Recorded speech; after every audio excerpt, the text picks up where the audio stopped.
সংখ্যক উৎসুক জনতার ভিড় দেখা যাচ্ছে এবং তার মধ্যেই উদ্ধার তৎপরতা চলমান রয়েছে। 6 মিনিটে একটি বিমান উড্ডয়নের পরপরই কিন্তু বাংলাদেশ বিমান বাহিনীর যে প্রশিক্ষণ বিমান, যেটির মডেল F7BGI, সেই প্রশিক্ষণ বিমানটি উড্ডয়নের কিছুক্ষণ পরে কিন্তু বিধ্বস্ত হয়েছে এবং সেটি বিধ্বস্ত হয় একটি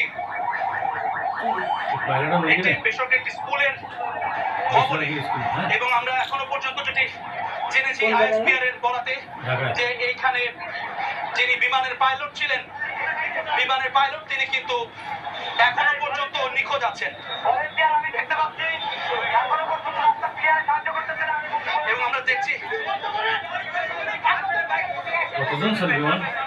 এবং আমরা দেখছি বিমান প্রশিক্ষণ বিমানে কতজন লোক ওরে বাংলা করছেন আমরা দেখছি। এবং সেনাবাহিনী সহ স্থানীয় যারা রয়েছে কিন্তু সকলে এখানে আছেন এবং আমরা আসলে বুঝবার চেষ্টা করছি দর্শক। সেই পাইলট এখন নিখোঁজ।